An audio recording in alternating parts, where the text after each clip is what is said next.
être sauvé? Vaste question. Cette interrogation inquiète des disciples de Jésus fait suite à une parole énigmatique de sa part. Il est plus facile à un chameau de passer par le trou d'une aiguille qu'à un riche d'entrer dans le royaume des cieux. À l'interrogation des disciples, Jésus répond « Pour les hommes, c'est impossible, mais pour Dieu, tout est possible. » Ce dialogue nous éclaire sur une réalité que nous aimerions parfois transformer, car elle nous dérange. Le salut, c'est-à-dire la pleine réconciliation avec Dieu après la mort, n'est pas automatique. Il implique un agir spécifique de la part de l'homme tant qu'il vit ici-bas, mais en parallèle, il ne peut pas être atteint par celui-ci sans le concours de la grâce de Dieu. Pour apporter des éléments de réponse à cette question décisive, qui peut être sauvé? Question que nous nous posons tous avec inquiétude lorsque nous portons un regard sur la valeur de notre vie devant Dieu. Nous allons d'abord chercher à comprendre pourquoi le salut n'est pas automatique. Nous étudierons ensuite les moyens de salut essentiels que Dieu met à notre disposition ici-bas et qui se fondent sur l'œuvre de sa rédemption. Enfin, dans une troisième partie conclusive, nous exposerons ce qu'est la réalité du jugement particulier, ce que du moins nous pouvons en saisir, ce jugement particulier qui est la première étape de notre accueil dans l'éternité, qui sera la première étape. Alors, tout d'abord, le salut est-il automatique? Donc, dans cette première partie, on va présenter le processus par lequel l'homme s'éloigne de Dieu, processus de descente, on pourrait dire, et qui correspond à la première partie de la réponse de Jésus. Pour les hommes, c'est impossible. Alors, le tout premier livre de la Bible nous explique qu'au commencement, Dieu créa le ciel, la terre, etc., et enfin l'homme. Et Dieu vit tout ce qu'il avait fait, cela était très bon. Dieu a créé l'univers librement, avec sagesse et par amour. Reflet de sa bonté divine, cet univers au commencement était foncièrement bon. Nous avons du mal à nous représenter cette bonté originelle, car nous-mêmes, nous vivons comme enfermés dans les conséquences de l'irruption mystérieuse du mal dans le monde, conséquences qui sont omniprésentes, dont tout ce qui existe est pétri, tout en gardant simultanément sa bonté de créature. Les anges eux-mêmes ont été créés bons, mais certains ont utilisé leur liberté pour refuser irrévocablement Dieu et son règne. Cette réalité, qu'on appelle le péché originel, est elle aussi très mystérieuse et échappe en grande partie à notre intelligence, mais elle est une vérité de foi que nous devons croire. Voici ce que le compendium du catéchisme de l'Église catholique indique à ce sujet, au numéro 75, si vous voulez le retrouver. L'homme, tenté par le démon, a laissé s'éteindre en son cœur la confiance dans ses rapports avec le Créateur. En lui désobéissant, il a voulu devenir comme Dieu, sans Dieu et non selon Dieu. Ainsi, Adam et Ève ont perdu immédiatement, pour eux et pour toute leur descendance, la grâce de la sainteté et de la justice originelle. Ainsi, je continue de citer, le péché originel avec lequel naissent tous les hommes est l'état de privation de sainteté et de justice originelle dans lequel naissent tous les hommes. C'est un péché que nous avons contracté et non un péché que l'on commet. C'est une condition de naissance et non un acte personnel. En raison de l'unité originelle de tout le genre humain, ce péché se transmet aux descendants d'Adam avec la nature humaine, non par imitation, mais par propagation. Cette transmission reste un mystère que nous ne pouvons saisir pleinement. Fin de citation. Alors parlons un petit peu à présent de l'état de l'homme déchu, l'état de l'homme marqué par le péché originel. Cette transmission du péché originel est une réalité établie, observable. Le mot de saint Paul « Je ne fais pas le bien que je voudrais » mais je commets le mal que je ne voudrais pas, en est l'illustration. Et chacun peut faire ce mot, peut le faire sien. Ainsi, comme l'explique un théologien français, ce n'est pas seulement l'individu Adam et l'individu Ève qui sont devenus pécheurs, bien que seul ait péché, mais tout le genre humain. Chaque nouvel individu descendant d'Adam et Ève devient pécheur en devenant homme. Cela signifie qu'il participe, en entrant dans l'existence humaine, à la condition misérable en laquelle, par son péché, le premier couple humain a introduit l'humanité, qu'il devait communiquer à tous les hommes issus de lui par génération. Bon, vous n'avez peut-être pas tout suivi, mais le reste vous aide à comprendre. Cette condition de misère comprend bien des aspects qui cernent l'homme de leur présence. Soumission aux forces de l'univers, qui sont indifférentes à sa destinée et souvent hostiles. Souffrance de tous ordres, mort, comme l'a expliqué le frère Benoît dans son enseignement, concupiscence, ignorance et surtout privation de l'intimité avec Dieu par la perte de la grâce sanctifiante. Ce dernier aspect, la perte de la grâce sanctifiante, peut paraître moins concret que les autres. Il est pourtant et de loin le plus tragique. Il est en effet à la source de tous les autres maux qui affligent l'homme. Comment le comprendre ? La grâce sanctifiante est la présence de la vie divine dans l'âme, de cette vie du Père céleste qui fait de nous des fils. Il est donc bien compréhensible, même si les modalités concrètes nous échappent, que le péché, qui est contre-amour, tue en nous cette grâce, qui, elle, est tout entière le fruit de l'amour.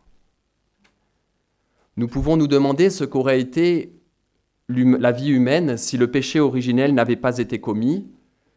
Il est sans doute utopique de chercher une réponse précise à cela, puisque de toute façon, cette option est définitivement écartée de l'histoire de l'humanité. Mais ce qu'on peut dire, c'est ce que la vie humaine n'aurait pas été. Elle n'aurait pas été abîmée par la faiblesse morale, par l'égoïsme, par la violence, par la souffrance qui broie, écrase et paralyse. Elle aurait été une vie de grâce. Parlons à présent du péché. Et donc là, on a parlé du péché originel. Maintenant, on va voir ses conséquences, le péché qui est si répandu dans le monde et son impact sur la possibilité de salut pour l'homme. On appelle péché un mal commis en tant qu'il est offense à Dieu. Prenons le temps de détailler cette terrible réalité qui nous est pourtant si tristement familière. Avant tout, il faut dire que paradoxalement, le péché s'inscrit toujours dans une certaine dynamique de bien. En effet, dans quelque action que ce soit, une personne recherche toujours son bien. Ou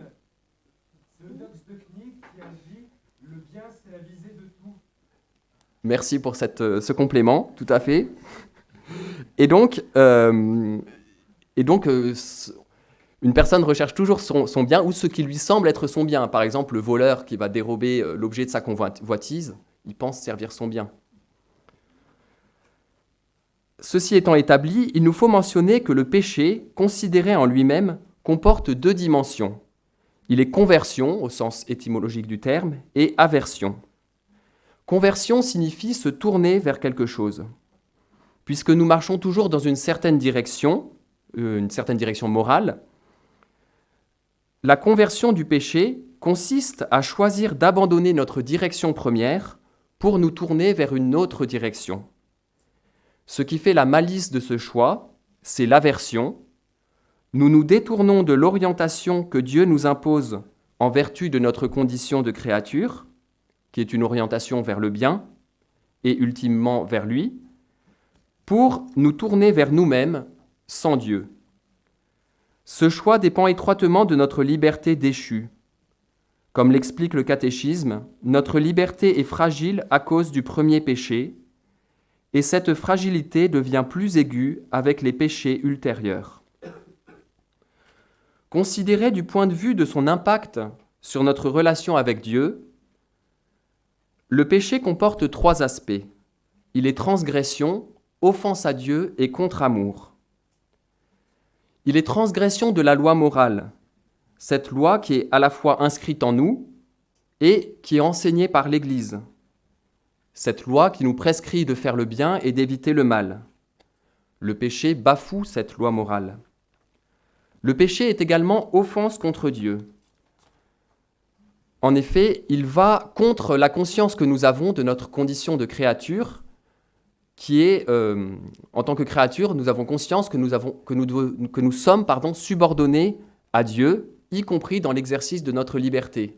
Quand on va utiliser notre liberté pour pécher, on va s'écarter de notre dépendance de Dieu. On va vouloir prendre du large. Enfin, le péché est contre-amour. À l'amour créateur de Dieu et surtout à son amour de communion doit répondre l'amour de la créature, sans lequel cet amour de Dieu devient sans objet, car il s'agit d'un amour personnel qui appelle la réciprocité. Le péché, tout péché, est en profondeur le refus de cet amour. Revenons à notre interrogation initiale. Qui peut être sauvé ? Pour les hommes, c'est impossible, répond Jésus dans un premier temps. Au terme de cette première partie, la réponse du Seigneur nous paraît un peu plus évidente. En effet, quand bien même le péché commis est transitoire, ponctuel, la rupture de la relation qu'il induit entre l'homme et Dieu demeure, elle, permanente. Pour nous en convaincre, nous pouvons par exemple considérer une faute que nous aurions commise à l'encontre d'une personne qui nous est chère. Même si la faute est passée, la relation reste rompue, ou pour le moins gravement mise à mal, tant qu'une nouvelle démarche de conversion vers le bien et l'unité avec la personne aimée n'est pas effectuée de notre part. Ce qui est vrai d'homme à homme l'est plus éminemment encore de l'homme envers Dieu. Alors oui, en vérité, pour les hommes, c'est impossible. Mais cette autre parole du Seigneur fait immédiatement écho dans notre cœur. « Courage, j'ai vaincu le monde. » J'ai vaincu le monde. Le salut reste donc possible, et c'est par Dieu qu'il nous viendra. Courage, cela signifie que nous devrons aussi y mettre du nôtre, non sans une salutaire douleur, en dépendance de son action première. Et nous voici à présent à notre deuxième partie, où nous allons étudier les moyens de salut que nous avons ici-bas. Cette deuxième partie présente donc le processus de retour vers Dieu, de remontée, on peut dire, et il correspond à la deuxième partie de la phrase de Jésus, « Mais pour Dieu, tout est possible ». À la base de tous les moyens de salut, il y a la rédemption, opérée par le Christ. Nous avons mentionné plus haut la nécessité d'une nouvelle conversion, vers le bien cette fois-ci. Cette conversion s'impose à nous, car ce bien apparent vers lequel nous nous étions tournés s'est tôt ou tard révélé être en fait un mal, une cause de rupture de notre unité avec Dieu, de l'orientation fondamentale de notre vie. Cette conversion ne va pas sans douleur. En effet, ce n'est que par un brisement de notre volonté d'une part, et par un certain arrachement à des biens que d'autre part nous avions acquis et desquels nous tirions une certaine jouissance, que ce retour à Dieu est possible. Une personne, après qu'elle ait confessé sa faute et obtenu de Dieu la grâce de la rémission de ses péchés, doit accomplir une démarche de réparation qui est appelée satisfaction. La satisfaction doit être proportionnée à l'offense commise, c'est-à-dire ultimement à la personne qui a été blessée. Par le péché, au-delà des éventuelles personnes humaines qui ont été blessées, et envers lesquelles il faut aussi évidemment satisfaire, c'est Dieu lui-même qui est blessé. La satisfaction requise pour abolir l'offense du péché est donc infinie. Pour le comprendre, on peut prendre un exemple rapide. Imaginez-vous que par exemple, vous frappez différents êtres successivement. Vous voyez, par exemple, si vous frappez un rocher, il y a aucune satisfaction à faire pour réparer ce mal. Si vous frappez un arbre, bon, peut-être que vous allez lui casser une branche, mais il n'y a pas non plus... Si vous frappez votre chien, vous sentez déjà dans votre conscience, c'est déjà un peu moins... voilà. Mais vous n'avez pas une satisfaction à avoir envers lui. Si vous frappez votre petite sœur, quand bien même elle est insupportable, là, vous voyez que là, vous devez satisfaire. Il y a quelque chose à réparer. Vous allez sûrement y arriver par vous-même, mais cette satisfaction reste limitée.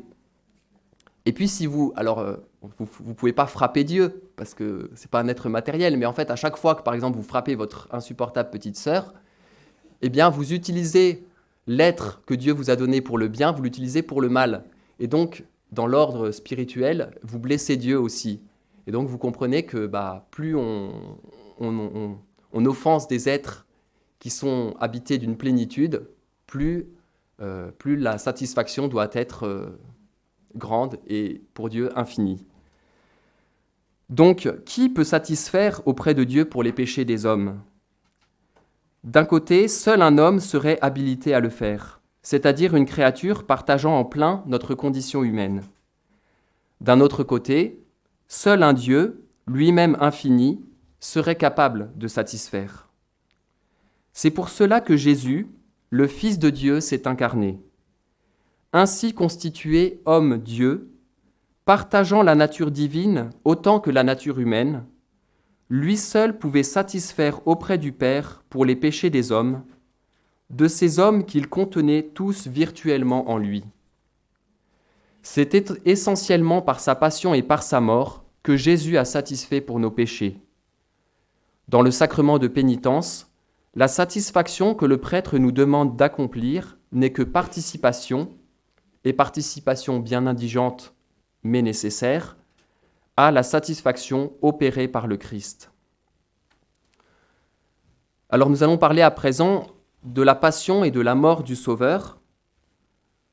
Donc d'abord, on a parlé de la satisfaction, maintenant de la passion et de la rédemption, et de la passion et de la mort, et tous ces différents aspects qui font partie de l'œuvre de la rédemption. Alors j'avais prévu des citations du catéchisme, du compendium du catéchisme sur ce sujet, mais vous pourrez les retrouver par vous-même dans le compendium au numéro 118, 119 et 122. Et je vais directement aller à l'explicitation de ces passages. Le catéchisme indique que le Christ prend sur lui nos péchés. Pour le comprendre, nous devons nous souvenir, comme nous l'avons dit tout à l'heure, que le Christ nous contient tous spirituellement en lui. Mais il nous contient, ou plutôt nous sommes inclus en lui, en tant qu'homme ayant péché. Devant son Père, le Christ fait donc pénitence en notre nom, de nos péchés à nous, et il les rejette. En donnant sa vie sur la croix dans les conditions horribles de sa passion, le Christ expie totalement nos fautes. Il satisfait devant le Père, comme nous l'avons vu. Certes, la valeur infinie que donne au moindre de ses actes sa qualité de vie divine, sa qualité de Dieu, fait qu'un geste infime de sa part, une goutte de sang, aurait suffi à satisfaire pour l'humanité. Alors, pourquoi avoir accepté de subir une passion et une mort aussi ignominieuses ? Mère Marie-Augusta répondait à cela, mystère, mystère d'amour. Mais donner sa vie pour celui qu'on aime, n'est-ce pas là le plus beau signe de l'amour ? En vertu de tout ce qui précède, chaque homme, né solidaire avec Adam pécheur, car marqué par le péché originel, chaque homme donc se voit proposer la possibilité de la solidarité avec le nouvel Adam, le Christ.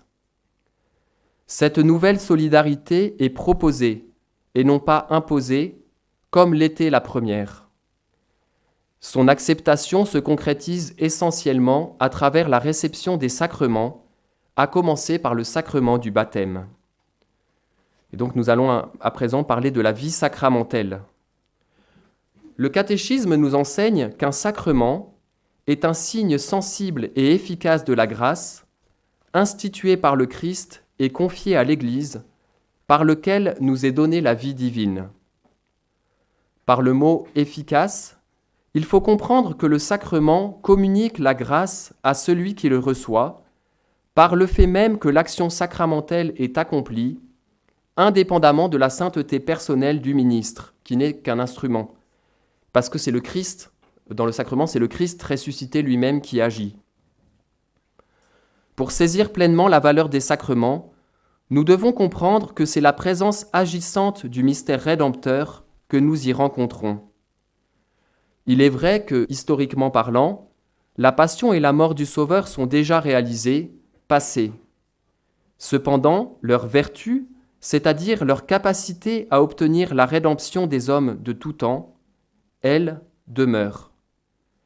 Sur le plan historique et jusqu'à la fin des temps, c'est la liturgie de l'Église qui, pour les hommes, a pris le relais de la passion et de la mort du Christ pour permettre leur salut, non pas à la place de celle-ci, mais plutôt sur un mode de continuation dynamique. Confère ce petit schéma. Les sacrements qui constituent le cœur de la liturgie sont donc nécessaires au salut, comme l'affirme d'ailleurs le catéchisme. Ce que donne chaque sacrement à la personne qui le reçoit, c'est l'unique grâce du salut, que nous pouvons appeler la grâce rédemptrice, donnée sous 7 modalités différentes. Mais parlons plus précisément du sacrement du baptême. Le compendium du catéchisme, au numéro 263, indique que le baptême remet le péché originel, tous les péchés personnels et les peines dues au péché. Il fait participer à la vie divine trinitaire par la grâce sanctifiante, par la grâce de la justification qui incorpore au Christ et à son Église. D'après un théologien, et dans la ligne de tout ce qui précède, le baptême n'ajoute rien au pardon que Dieu a accordé à l'homme en vertu du sacrifice du Christ. Il est cet acte même, concrétisé à l'égard de 7 personnes humaines, rendu sensible et manifeste. Le baptême est le signe de la passion, de la mort et de la résurrection du Christ. Cela signifie qu'il est à la fois le signe de la participation personnelle du croyant à cet événement de portée universelle et le signe de l'application à lui personnellement de la rédemption accomplie une fois pour toutes pour tous les hommes. Il nous apparaît donc avec plus de clarté que le baptême est nécessaire au salut, puisqu'il nous permet de retrouver la grâce perdue depuis le péché originel. Nous pouvons dès lors affirmer avec l'Église qu'il nous fait fils de Dieu. Le cas des personnes mortes sans baptême, si cette situation, pour différentes raisons, s'est produite indépendamment de leur volonté, n'est cependant pas désespéré. Dieu est amour, et amour miséricordieux. D'après le catéchisme, tous les péchés et peines dus au péché sont remis par le baptême. Cela doit être compris dans le sens où, entièrement rachetés par la rédemption opérée par le Christ, qui garantit la possibilité de notre libération finale, nous demeurons toutefois sous l'influence de la concupiscence et du règne du péché. Cette situation ne correspond pas à une insuffisance du sacrifice du Christ. Cela correspond au plein respect de Dieu pour notre condition de créature libre, c'est-à-dire pouvant nous éloigner de lui et renoncer à ratifier par nos actes la présence en nous de la grâce retrouvée. Cette influence du péché qui demeure rend pleinement nécessaire l'exercice du combat spirituel, mais là ce n'est plus notre sujet. Et nous passons à notre troisième partie sur le jugement particulier, partie qui sera plus brève. Après avoir étudié le funeste processus de l'ordre du péché par lequel l'homme s'éloigne de Dieu, donc c'était notre première partie, puis celui de tendance inverse par lequel Dieu rend à l'homme la grâce de son intimité, c'était notre deuxième partie, nous nous penchons à présent sur ce qui, dans l'ordre surnaturel, constitue le terme, l'aboutissement de la confrontation concrète de ces deux processus à l'issue de la vie particulière de chaque personne humaine. Le catéchisme nous enseigne ainsi qu'un jugement particulier, c'est-à-dire porté sur chacun individuellement, survient aussitôt après la mort et débouche sur la vie éternelle. Ce jugement est prononcé par le Christ. Il se distingue du jugement dernier qu'il prononcera à la fin des temps, venant sceller ce premier jugement. Et ça, frère Joseph-Marie nous en parlera plus ultérieurement. D'un point de vue historique, l'Église a rapidement défini que les âmes ayant quitté ce monde recevaient sans tarder leur rétribution, donc le ciel, le purgatoire ou l'enfer, et ce, sans préjudice du jugement dernier. On trouve d'ailleurs dans l'Évangile les indices d'une telle doctrine. Il y a par exemple la parabole du riche et du pauvre Lazare, que vous pouvez retrouver au chapitre 16 par exemple de l'Évangile selon saint Luc, où l'on voit dans le séjour des morts, après 2 vies bien différentes, Lazare qui jouit de la béatitude, alors que le riche est en proie à la torture. Cette parabole proposée par Jésus montre bien qu'il y a, après la mort, une rétribution pour les actes que nous avons posés ici-bas. Il y a également la parole de Jésus au bon larron, qui manifeste le regret de ses fautes, que vous pouvez retrouver au chapitre 23 de saint Luc, par exemple. Et Jésus qui lui dit « Amen, je te le dis, aujourd'hui tu seras avec moi dans le paradis. » Jésus lui promet bien une rétribution immédiate. Voici comment l'Église explique la teneur de cette doctrine. Le jugement particulier, écrit le compendium au numéro 208, est le jugement de rétribution immédiate que chacun, à partir de sa mort, reçoit de Dieu en son âme immortelle, en relation avec sa foi et ses œuvres. Cette rétribution consiste dans l'accession à la béatitude du ciel, aussitôt ou après une purification proportionnée, ou au contraire à la condamnation éternelle de l'enfer. Contrairement à un jugement porté par la justice des hommes, qui peut être contesté par le suspect, le jugement que Jésus portera sur chacun en particulier ne sera contesté par personne. Mise en face d'elle-même, de ce qu'elle est librement devenue au travers de ses actes, l'âme de chaque personne reconnaîtra la justice de la rétribution reçue de la part de celui qui est la vérité même. Justice qui éclatera aux yeux de tous, bons et méchants, dans toute sa pertinence. Et je conclus. Qui donc peut être sauvé ? Après des mois d'intimité avec le Seigneur, après les expériences exceptionnelles de sa mort et de sa résurrection, puis plus tard de la Pentecôte, après avoir assisté à tant et tant de discours exaltants et autant de miracles, les disciples ont fini par comprendre que, à condition que leur zèle soit entier, leur inquiétude initiale n'était pas vraiment fondée.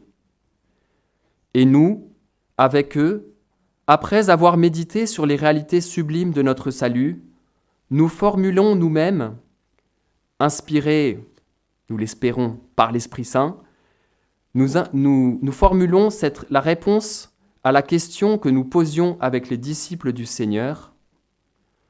Tous les hommes peuvent être sauvés, non en vertu de leur propre force, mais par la grâce du Christ Rédempteur, à condition qu'ils s'engagent pour y correspondre librement. Et je termine par un petit mot de saint Paul. Que le Dieu de l'espérance vous remplisse de toute joie et de paix dans la foi, afin que vous débordiez d'espérance par la puissance de l'Esprit Saint.